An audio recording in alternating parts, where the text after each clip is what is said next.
Hi friends, welcome back to my channel happy gardening. ಇವತ್ತು ನೋಡಿ, ಇವತ್ತು ಊರಲ್ಲಿರೋ ಎಲ್ಲ ದಾಸವಾಳ ಗಿಡಗಳನ್ನ ತೋರಿಸ್ತಾ ಇದ್ದೀನಿ, ಯಾವ್ಯಾವ ಕಲರ್ ಇದೆ ಅಂತ. ಮತ್ತು ಎಷ್ಟೊಂದು ಫ್ಲವರಿಂಗ್ ಆಗಿದೆ ನೋಡಿ.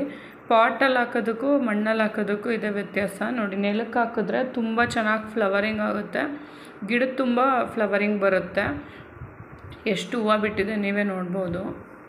ತುಂಬ ಅದ್ರ ಜೊತೆಗೆ ನಾವು ಇದಕ್ಕೆ ಗೊಬ್ಬರ ಎಲ್ಲ ಹಾಕೋದ್ರಿಂದ ಅದ್ರ ಜೊತೆಗೆ ಕಳೆನೂ ಅಷ್ಟೇ ಬೆಳ್ಕೊಳ್ಳುತ್ತೆ, ಕ್ಲೀನ್ ಮಾಡ್ಕೋತಾ ಇರಬೇಕು. ನೋಡಿ, ಒಂದು 6 ಕಲರು ದಾಸವಾಳ ಹೂವು ಬಿಟ್ಟಿದೆ. ಇವತ್ತು ಎಲ್ಲ ಹಾರ್ವೆಸ್ಟ್ ಮಾಡ್ಕೋತಾ ಇದ್ದೀನಿ. ಬೆಳಗ್ಗೆ ಹೊತ್ತು ಇದೆ, ತುಂಬ ರಿಫ್ರೆಶಿಂಗ್ ಅನಿಸುತ್ತೆ. ಬಂದಿದ ತಕ್ಷಣ ನಾವು ಈ ಹೂವುಗಳನ್ನೆಲ್ಲ ನೋಡಿದಾಗ ಮನೆ ಮುಂದೆಗಡೆನೇ ಹೂವಿನ ಗಿಡಗಳು ಇದ್ಬಿಟ್ರೆ ಮೈಂಡ್ ತುಂಬ ರಿಫ್ರೆಶ್ ಅನಿಸುತ್ತೆ.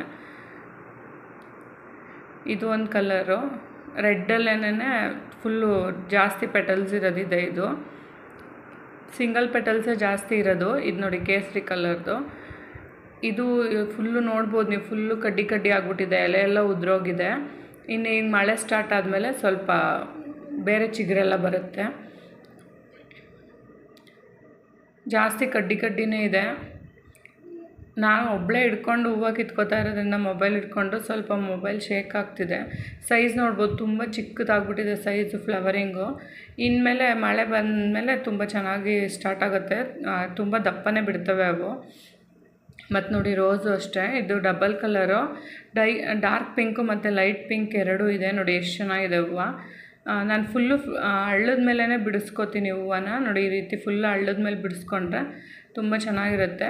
ಮತ್ತು ಹಾಗೆ ಗಿಡದಲ್ಲಿ ಬಿಡಬಾರ್ದು ರೋಸ್ನ. ಗಿಡದಲ್ಲೇ ಬಿಟ್ಬಿಟ್ರೆ ಬೇರೆ ಫ್ಲವರಿಂಗು ಕಮ್ಮಿ ಆಗಿಬಿಡುತ್ತೆ. ಬೇರೆ ಫ್ಲವರ್ ಆಗೋಕ್ಕೆ ಇದೇ ಆಗಲ್ಲ. ನೋಡಿ, ಇದು ಎಷ್ಟು ಚೆನ್ನಾಗಿ ಕಾಣಿಸ್ತಾ ಇದೆ. ಏನು ಮಾಡಿ ಫುಲ್ಲು ಹಳ್ಳದ ಮೇಲೆ ಬಿಡಿಸ್ಕೊಂಬಿಟ್ರೆ ನಮ್ಗೆ 1-2 ದಿವಸ ಆರಾಮಾಗೆ ಹೂವು ಚೆನ್ನಾಗಿರುತ್ತೆ. ನೀವು ಫ್ರಿಜ್ಜಲ್ಲಿ ಇಡ್ತೀರಾ ಅಂದರೆ ಒಂದು ದಿವಸ ಮುಂಚೆನೇ ಬಿಡಿಸಿ ಫ್ರಿಜ್ಜಲ್ಲಿ ಇಟ್ಕೊಂಬಿಟ್ರೆ ಸ್ವಲ್ಪ ಮಗ್ಗಿದ್ದಾಗಲೇ ಇನ್ನೂ ತುಂಬ ದಿವಸ ಬಾಳಿಕೆ ಬರುತ್ತೆ ಹೂವು. ನಾವು ಅವತ್ತೇ ಕಿತ್ಕೊಂಡು ಪೂಜೆಗೆ ಉಪಯೋಗಿಸ್ಕೊಂಬಿಡ್ತೀವಿ. ಮತ್ತು ನೋಡಿ, ಇದು ಕಟ್ಟಿಂಗ್ ಹಾಕಿದ್ದಿತ್ತು ಪಿಂಕ್ ಕಲರ್ದು, ಲೈಟ್ ಪಿಂಕ್ ಕಲರು. ಅದು ಅಷ್ಟೇ ಫ್ಲವರಿಂಗ್ ಆಗಿದೆ. ಇದು ನೆನ್ನೆ ಆಗಿದ್ದಿತ್ತು, ಹೂವೆಲ್ಲ ತೆಗ್ದಾಕ್ತಾಯಿದ್ದೀನಿ. 3 ಹೂವು ಆಗಿತ್ತು ನೆನ್ನೆ. ನೋಡಿ, ಇವಾಗ ಇದನ್ನು ನೆಲಕ್ಕೆ ಹಾಕಿದ್ದೀವಿ. ಮತ್ತು ಇದು white colour rain lily, last year ತುಂಬ ಚೆನ್ನಾಗಿ ಫ್ಲವರಿಂಗ್ ಆಗಿತ್ತು. ಇವಾಗ ಅದನ್ನು ರೀಪಾಟ್ ಮಾಡ್ತಾಯಿದ್ದೀನಿ. ಸಿಕ್ಕಾಪಟ್ಟೆ ಹುಲ್ಲೆಲ್ಲ ಬೆಳ್ಕೊಂಬಿಟ್ಟಿತ್ತು, ನೋಡ್ಬೋದು ನೀವು ಎಷ್ಟು ಕಸ ಬೆಳ್ಕೊಂಡಿದೆ ಅಂತ. ಅದಕ್ಕೆ ಫುಲ್ಲು ತೆಗೆದುಬಿಟ್ಟೆ, ಫುಲ್ಲು ರೂಟ್ ಬೌಂಡ್ ಆಗಿಬಿಟ್ಟಿತ್ತು. ಎಲ್ಲ ಮಣ್ಣು ತೆಗೆದು ಬೇರೆ ಗೊಬ್ಬರ ಎಲ್ಲ ಹಾಕಿ ಇದನ್ನು ಹಾಗೆ ಅದೇ ಪಾಟ್ ಒಳಗಡೆ ಹಾಕ್ತೀನಿ. ದೊಡ್ಡ ಪಾಟಿಗೆ ಹಾಕಿದ್ರೂ ಚೆಂದನೇ. ಇದು ತುಂಬ ಜಾಸ್ತಿ ಇರೋದ್ರಿಂದ ನೋಡಿ ಹೇಗೆಲ್ಲ ರೂಟ್ ಬೌಂಡ್ ಆಗಿದೆ ಅಂತ. ನಾನು ಇದು ಬಿಡಿಸ್ಬಿಟ್ಟು ಬೇರೆ ಗೊಬ್ಬರ ಮತ್ತು ಮಣ್ಣು ಮಿಕ್ಸ್ ಮಾಡಿ ಕೆಳಗೆ ಹಾಕಿ ಇದನ್ನು ಹಾಗೆ ಮೇಲಿಡ್ತೀನಿ. ಈ ಸತಿ ಮಳೆ ಸ್ಟಾರ್ಟ್ ಆದಮೇಲೆ ಚೆನ್ನಾಗಿ ಹೂವು ಬರೋಕ್ಕೆ ಸ್ಟಾರ್ಟ್ ಆಗುತ್ತೆ. ಇದು ಆ್ಯಕ್ಚುಲಿ ತುಂಬ ಹಳೆ ವಿಡಿಯೋ ಮಾಡಿ ಇಟ್ಕೊಂಡಿದ್ದೆ, ಹಾಕೋಕ್ಕೆ ವಿಡಿಯೋ ಜಾಸ್ತಿ ಇಲ್ದಲೆ ಹಾಕೋಕ್ಕಾಗಿರಲಿಲ್ಲ. ಇದು ತುಂಬ ದಿವಸ ಆಯಿತು ಇವಾಗಲೇ ಫುಲ್ಲು ಎಲ್ಲ ಚಿಗುರೆಲ್ಲ ಬಂದು ಸ್ಟಾರ್ಟ್ ಆಗಿದೆ. ಇದರಲ್ಲಿ ಡ್ರೈನೇಜ್ ಹೋಲ್ ಇಲ್ಲ, ಡ್ರೈನೇಜ್ ಹೋಲ್ ಮಾಡ್ಕೋಬೇಕು. ಬ್ಲಾಕ್ ಆಗಿಬಿಟ್ಟಿದೆ ಡ್ರೈನೇಜ್ ಹೋಲ್ ಪೂರ್ತಿ. ಒಂದು ಕೈಯಲ್ಲಿ ಫೋನ್ ಇಟ್ಕೊಂಡು ನಾನು ಡ್ರೈನೇಜ್ ಹೋಲ್ ಮಾಡೋಕ್ಕಾಗಲ್ಲ. ಮಾಡಿಬಿಟ್ಟು ಹಾಕ್ಬಿಟ್ಟಾದ್ಮೇಲೆ ನಾನು ನಿಮಗೆ ತೋರಿಸ್ತೀನಿ ಹೇಗೆ ಹಾಕಿದ್ದೀನಿ ಅಂದ್ಬಿಟ್ಟು. ನೋಡಿ, ಗೊಬ್ಬರದ ಮಣ್ಣು ಈ ಮಣ್ಣು 2 ಮಿಕ್ಸ್ ಮಾಡ್ಕೋತಾ ಇದ್ದೀನಿ. ತಿಪ್ಪೆ ಗೊಬ್ಬರ, ಹಸುವಿನ ಗೊಬ್ಬರ ಇರುತ್ತಲ್ವ, ಅದನ್ನು ತೊಗೊಂಡಿದ್ದೀನಿ. 2 ಮಿಕ್ಸ್ ಮಾಡಿಬಿಟ್ಟು ಕೆಳಗಡೆ ಪಾಟಿಗೆ ಫುಲ್ಲು ಹಾಕ್ಕೊಂಬಿಟ್ಟು ಮೇಲೆ ಮಾತ್ರ ಅದು ಗಿಡ ಹಾಗೆ ಹೆಂಗಿದೆಯೋ ಹಂಗೆ ಇಟ್ಕೋತೀನಿ. ನೆಕ್ಸ್ಟು ತಿರ್ಗಾ ಅದು ರೂಟ್ಸ್ ಎಲ್ಲ ಹಾಗೆ ಗ್ರೋ ಆಗೋಕ್ಕೆ ಸ್ಟಾರ್ಟ್ ಆಗುತ್ತೆ. ರೈನ್ ಲಿಲ್ಲಿ ನನ್ನ ಹತ್ರ ಇವಾಗ ಸದ್ಯಕ್ಕೆ 3 ಕಲರ್ ಇದೆ, ಲೈಟ್ ಪಿಂಕು ಮತ್ತು ಯೆಲ್ಲೋ, ವೈಟು. ಇದು ಯೆಲ್ಲೋ ಕಲರು ನೆಲದಲ್ಲಿ ಸ್ವಲ್ಪ ಹಾಕಿದ್ದೀನಿ, ಅದೂ ಇವಾಗ ಫ್ಲವರಿಂಗ್ ಆಗೋಕ್ಕೆ ಸ್ಟಾರ್ಟ್ ಆಗಿದೆ ಆಲ್ರೆಡಿ. ಇದು ಹಳೆ ವಿಡಿಯೋ ಅಲ್ವಾ, ಹಾಕಿದ್ಮೇಲೆ ಇವಾಗ ಹೇಗಿದೆ ಅಂತ ನಾನು ನೆಕ್ಸ್ಟ್ ವಿಡಿಯೋದಲ್ಲಿ ತೋರಿಸ್ತೀನಿ, ಇವಾಗ ಎಷ್ಟು ಚಿಗುರು ಬಂದಿದೆ ಅಂತ. ಅದಕ್ಕೆ ಡ್ರೈನೇಜ್ ಹೋಲ್ ಮಾಡಿ ಇಟ್ಕೊಂಡಿದ್ದೀನಿ ನಾನು. ನೋಡಿ, ಈ ರೀತಿ ಮಿಕ್ಸ್ ಮಾಡ್ಕೊಂಡಿರೋ ಮಣ್ಣು ತುಂಬ್ಕೊತಾ ಇದ್ದೀನಿ ಅದಕ್ಕೆ. ಈ ರೀತಿ ನಾವು ಮಣ್ಣಿಗೆ ಗೊಬ್ಬರ ಮಿಕ್ಸ್ ಮಾಡ್ಕೊಂಡು ಕೊಡೋದ್ರಿಂದ ನಾವು ಪದೇ ಗೊಬ್ಬರ ಕೊಡೋ ಅಷ್ಟಿರಲ್ಲ, ಇದೇ ಚೆನ್ನಾಗಾಗುತ್ತೆ. ಗಿಡಕ್ಕೆ ಯಾವಾಗಲೂ ನ್ಯೂಟ್ರಿಷನ್ ಸಿಗ್ತಾನೆ ಇರುತ್ತೆ. ನೋಡಿ, ಈ ರೀತಿ ಹಾಕಿಟ್ಟಿದ್ದೀನಿ. ನೆಕ್ಸ್ಟ್ ಇದು ಚಿಗುರು ಬಂದಮೇಲೆ ಹೇಗಿರುತ್ತೆ ಅಂತ ನಾನು ನಿಮ್ಗೆ ತೋರಿಸ್ತೀನಿ. ನೋಡಿ ಇದರಲ್ಲಿ ಟೇಬಲ್ ರೋಸ್ ಇದೆ ಮತ್ತು ವೈಟ್ ಕಲರು ಪಿಂಕ್ ಕಲರು ನಿತ್ಯ ಪುಷ್ಪ ಹೂಗಳಿದೆ. ಇದು ಪನ್ನೀರ್ ಪತ್ರೆ ಕಟಿಂಗ್ ತಂದು ಹಾಕಿದ್ದೆ, ಇವಾಗ ಚೆನ್ನಾಗಿ ಗ್ರೋತ್ ತೊಗೊಂಡಿದೆ. ಅದಾದಮೇಲೆ ನೆಕ್ಸ್ಟು ಮಾರನೇ ದಿವಸ ನಾನು ನಿಮಗೆ ವಿಡಿಯೋ ಮಾಡಿ ತೋರಿಸ್ತಾ ಇದ್ದೀನಿ. ಇದನ್ನು ಪುದೀನ ಅದು ಅವಾಗವಾಗ ತೆಗ್ದಾಕ್ತಾ ಇರ್ತೀನಿ, ಹಂಗಾಗಿ ಸ್ವಲ್ಪ ಇದೆ, ಅದರಲ್ಲೂ ಹುಳ ಬರೋಕ್ಕೆ ಸ್ಟಾರ್ಟ್ ಆಗಿದೆ. ಇದರಲ್ಲಿ ಟೊಮೆಟೊ, ಈರುಳ್ಳಿ ಮತ್ತು ಅಮರ್ಲಿಲಿ ಬಲ್ಬ್ಸ್ ಇದ್ದಾವೆ. ತುಂಬ ಚಿಕ್ಕ ಬಲ್ಬ್ಸ್ ಹಾಕಿದಿತ್ತು, ಹಂಗಾಗಿ ಈ ವರ್ಷವೂ ಫ್ಲವರಿಂಗ್ ಆಗೋದು ಡೌಟು. ನೆಕ್ಸ್ಟ್ ಇಯರಿಂದ ಆಗ್ಬೋದು ಫ್ಲವರಿಂಗು, ನೋಡೋಣ. ನೋಡಿ ಇದು ಪಿಂಕ್ ದಾಸವಾಳ ಚಿಕ್ಕ ಪಾಟಲ್ಲಿದ್ದರೂ ತುಂಬ ಚೆನ್ನಾಗಿ ಬಿಡ್ತಾಯಿದೆ. ಮತ್ತು ಇಲ್ಲೆಲ್ಲ ಗಲೀಜಾಗಿತ್ತು, ಹುಲ್ಲೆಲ್ಲ ಸಿಕ್ಕಾಪಟ್ಟೆ ಇತ್ತು. ಗಿಡಗಳನ್ನೆಲ್ಲ ತೆಗ್ದು ಈ ಕಡೆ ಇಟ್ಕೊಬಿಟ್ಟು ಕನಕಾಂಬರ ಗಿಡ ಎಲ್ಲ ಅಲ್ಲಿಗೆ ಕ್ಲೀನ್ ಮಾಡ್ಕೊಂಡ್ವಿ ನಾವು. ಮತ್ತು ಈ ಸೈಡಿಗೆ ತುಳಸಿ ಗಿಡದ ಹತ್ರ ನೋಡಿ ಕಬ್ಬು ಹಾಕಿದ್ವಿ, ತುಂಬ ಚೆನ್ನಾಗಿ ಬರ್ತಿದೆ ಕಬ್ಬಂತೂ. ಇದೆಲ್ಲ ಹೊಸ ಹೊಸ ಬ್ರ್ಯಾಂಚಸ್ ಬಂದಿರೋದು. ಹಿಂದೆಗಡೆ ಫಸ್ಟ್ ಹಾಕಿದ ಕಬ್ಬೆಲ್ಲ ತುಂಬ ಚೆನ್ನಾಗಿ ಗ್ರೋತ್ ಆಗಿದೆ. ಇದೂ ಅಷ್ಟೇ ಸುತ್ತ ಕ್ಲೀನ್ ಮಾಡಿ ಬಿಟ್ಕೊಂಡಿದ್ದೀವಿ. ಇಲ್ಲಿ ಯಾವಾಗಲೂ ನೀರು ಹೋಗೋದ್ರಿಂದ ಸಿಕ್ಕಾಪಟ್ಟೆ ಹುಲ್ಲೆಲ್ಲ ಬೆಳ್ಕೊಳ್ಳುತ್ತೆ. ನೋಡಿ ಈ ರೀತಿ ಇದ್ದಿದ್ದು ಅದರದ್ದು ಒಣಗಿರೋ ಎಲೆ ಎಲ್ಲ ತೆಗೆದ್ಬಿಟ್ಟು ಕಟ್ಟಿದ್ದೀವಿ. ಇನ್ನು ಸ್ವಲ್ಪ ಟೈಟಾಗಿ ಕಟ್ಬೋದಾಯಿತು, ಆದರೆ ಅಷ್ಟು ಬಿಗ್ಗಿಯಾಗಿ ಎಳೆಯೋಕ್ಕಾಗಲ್ಲ ನೋಡಿ, ಅಷ್ಟು ಹುಲ್ಲು ತೆಗ್ದಿದ್ದೀನಿ ಇವಾಗ. ಅದರಿಂದ ಇದು ಒಂದು ಚೆನ್ನಾಗಿ ಗ್ರೋತ್ ಆಗ್ತಿದೆ. ನೋಡಿ ಈ ಕಡೆ ಬಂದಿರೋದು ಬ್ರ್ಯಾಂಚ್ ಎಲ್ಲ ಹೊಸ ಬ್ರ್ಯಾಂಚಸ್ಸು, ತುಂಬ ಚೆನ್ನಾಗಿ ಬರ್ತಿದೆ.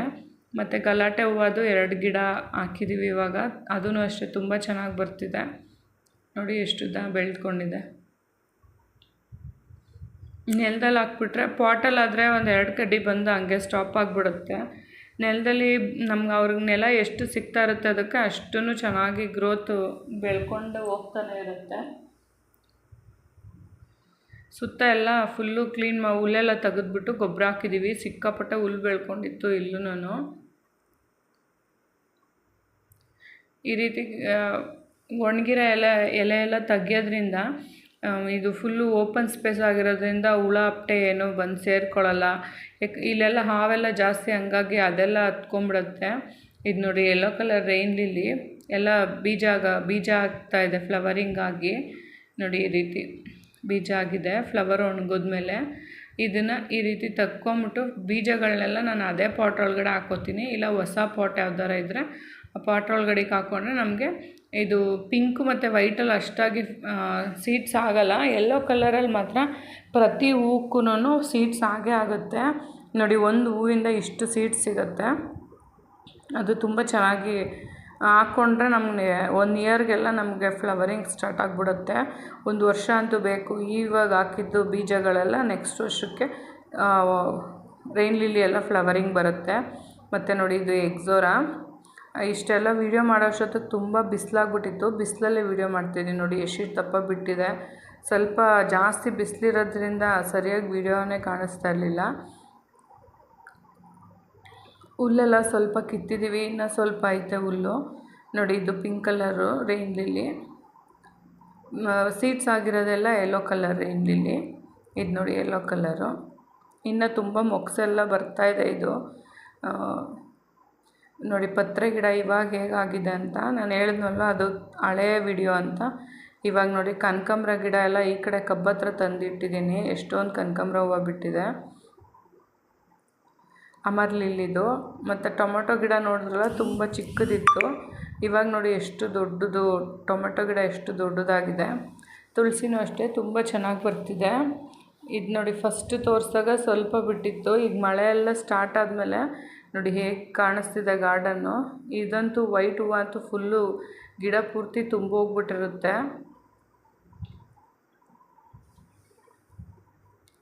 ಹಿಂದೆಗಡೆ ಬಂದರೆ ರೆಡ್ ಕಲರ್ ಇದೆ. ಇದು ಸ್ವಲ್ಪ ಸದ್ಯಕ್ಕೆ ಒಂದೊಂದೇ ಹೂವು ಬಿಡ್ತಾಯಿದೆ. ಹೈಬ್ರಿಡ್ ಎಲ್ಲ ಸ್ವಲ್ಪ ಮಳೆ ಚೆನ್ನಾಗಿ ಬರೋಕ್ಕೆ ಸ್ಟಾರ್ಟ್ ಆಗಬೇಕು, ಹಂಗಾದರೆ ತುಂಬ ಚೆನ್ನಾಗಿ ಹೂವು ಬಿಡುತ್ತೆ. ಇದೂ ಗಿಡದ ತುಂಬ. ಪಿಂಕು ಅಷ್ಟೇ, ಪಿಂಕ್ ಸಿಕ್ಕಾಪಟ್ಟೆ ಹೂವು ಬಿಡುತ್ತೆ. ಇದ್ರ ಪಕ್ಕಕ್ಕೇನೆ ವೈಟ್ ಹಾಕ್ಕೊಂಡಿದ್ದೀವಿ. ವೈಟು ಅಷ್ಟೇ ತುಂಬ ಚೆನ್ನಾಗಿ ಹೂವು ಬರುತ್ತೆ. ನೋಡಿ ಎಷ್ಟೊಂದು ಹೂವು ಬಿಟ್ಟಿದೆ, ಗಿಡದ ತುಂಬ ಹೂವು ಬರುತ್ತೆ ಇವಾಗ. ನೋಡಿ ಇದು ವೈಟು ಅದು ನಾಟಿ ಒಂದು, ಮತ್ತು ಇದು ಹೈಬ್ರಿಡ್ ಒಂದು. ಇದು ರೆಡ್ ಕಲರು ಸ್ಟಾರ್ಟಿಂಗಲ್ಲಿ ತೋರಿಸಿದ್ನಲ್ವ ಅದು. ಮತ್ತು ನೋಡಿ ಇದೊಂದು ಇವೆಲ್ಲ ಗಿಡನೂ ಬ್ಯಾಂಗ್ಳೂರಿಂದನೇ ತಂದು ಹಾಕಿರೋದು. ಇವಾಗ ಚಿಕ್ಕದು ಪಿಂಕದು ಪಾಟಲ್ಲಿತ್ತಲ್ವ ಅದನ್ನು ವೈಟ್ ಕಲರ್ ಗಿಡದ ಪಕ್ಕಕ್ಕೆ ಹಾಕಿದ್ದೀನಿ. ಅದನ್ನು ನೋಡಿ, ಇದು ಕೇಸರಿ ಕಲರ್ದು. ಇನ್ನೊಂದು ಪಿಂಕ್ ಡಬಲ್ ಪೆಟಲ್ ಒಂದಿದೆ, ಅದು ಈ ವಿಡಿಯೋ ಮಾಡಿದಾಗ ಫ್ಲವರಿಂಗ್ ಆಗಿರಲಿಲ್ಲ. ನೆಕ್ಸ್ಟ್ ಟೈಮ್ ಯಾವಾಗಾದ್ರು ಫ್ಲವರಿಂಗ್ ಆದಾಗ ತೋರಿಸ್ತೀನಿ. ಮತ್ತು ಎಕ್ಸೋರಾ ನೋಡಿ, ಎಕ್ಸೋರಾನು ಅಷ್ಟೇ ತಿರ್ಗಾ ಫ್ಲವರಿಂಗ್ ಆಗ್ತಿದೆ. ಇದು ರೋಸು. ಇವಾಗ ಊರಲ್ಲಿರೋ ಗಾರ್ಡನ್ನಲ್ಲಿ ಇಷ್ಟು ಫ್ಲವರಿಂಗ್ ಇದೆ ನೋಡಿ. ಇದು ಡಬಲ್ ಪೆಟಲ್ಲು. ಕನಕಾಂಬರ ಇಲ್ಲೆರಡು ಗಿಡ ಇದೆ, ಅದು ಅಷ್ಟೇ ಚೆನ್ನಾಗಿ ಗ್ರೋತ್ ತೊಗೊಂಡಿದೆ. ಇವಾಗ ಅದೆಲ್ಲ ಸೀಡ್ಸ್ ಎಲ್ಲ ಆಗೋಗಿರೋ ಸೀಡ್ಸ್ ಎಲ್ಲ ಕಟ್ ಮಾಡಬೇಕು ನೋಡಿ. ಒಂದೊಂದು ಸತಿಗೆ ಇಷ್ಟು ಫ್ಲವರಿಂಗ್ ಸಿಗುತ್ತೆ.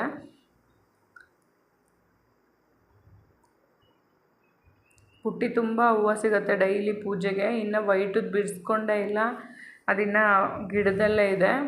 ಬರೀ ಪಿಂಕು, ವೈಟು, ರೆಡ್ ಹೂವಕ್ಕೇನೆ ಫುಲ್ಲಾಗಿದೆ, ಕೇಸರಿ ಕಲರ್ಗೆನೆ.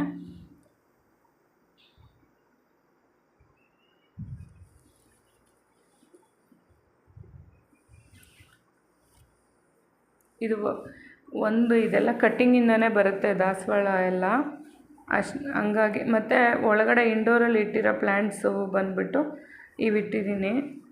ಇವೆಲ್ಲ ಲೋ ಲೈಟಲ್ಲೇ ಬೆಳೆಯುತ್ತೆ, ಆದ್ರೂ ಎಲೆ ಬಿಸಿಲು ಬೆಳಗ್ಗೆ ಹೊತ್ತು ಎಲೆ ಬಿಸಿಲು ಚೆನ್ನಾಗಿ ಬೀಳುತ್ತೆ ಇಲ್ಲಿಗೆ. ಬೆಳಗಿನ ಜಾವದ ಬಿಸಿಲು ಮಾತ್ರ ಬೀಳೋದ್ರಿಂದ ಚೆನ್ನಾಗಿ ಗ್ರೋತ್ ಆಗ್ತಿದೆ. ಸ್ವಲ್ಪ ಜಾಸ್ತಿ ಆದರೆ ಬಿಸಿಲು ಎಲೆ ಎಲ್ಲ ಸುಟ್ಟೋಗೋಕ್ಕೆ ಸ್ಟಾರ್ಟ್ ಆಗುತ್ತೆ. ಇದು ಅಷ್ಟೇ, ಎಲೆ ಸುಟ್ಟೋಗ್ಬಿಡುತ್ತೆ ಬಿಸಿಲಿಗಿಟ್ರೆ.